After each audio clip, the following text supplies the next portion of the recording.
Usuário ng 24hora.com, feliz dia. Awe nos takinana na Savaneta, para eksakto na Santo Largo, Dicong. Pasobra par de dia passar, nos foram tomar nota com o ministro Dangi Odiber, que tem carteira de turismo, apone algo riba so Facebook page, na una que pora tomar nota, com a sera, nós tabisa e entrada, para sino 30 by the full, no caminho de Santo Largo, com Barranca.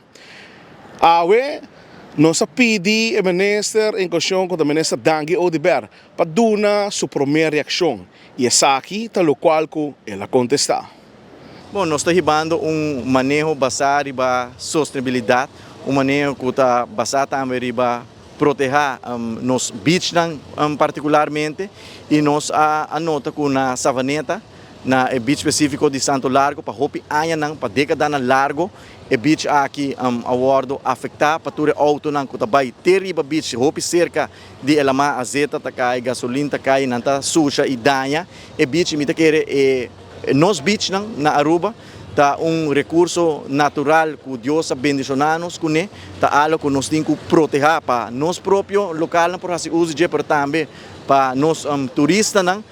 da bem Aruba para assim uso de nos beach nos lamanan cristalino e den área aqui botawaku e beach pe último ano award hopi afetar e danhar e nós temos petição também de parte da Fundação Savaneta que tem diferentes projetos que está ongoing para assina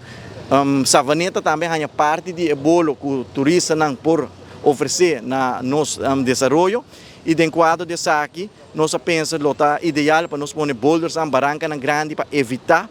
que o local e turista chega com o auto te canto de la mapa assim nos proteger e conservar o recurso natural aqui e também seguintemente nos lo vai direita e embellecer beach aqui também para todo local que está fazendo uso de área aqui nós vai pedir cooperação de Aruba Ports Authority para assim que nós vamos chegar a acordo para Santo Blanco que não tem de tempo não adrete para assim fazer uso de Santo Blanco aqui para refurbish direita e beach para ser mais atrativo caminho nos local por há beach acerca que anteriormente por estar hopi no tauta usa e beach of hopi no tauta pensa de beach aqui que está solamente habitante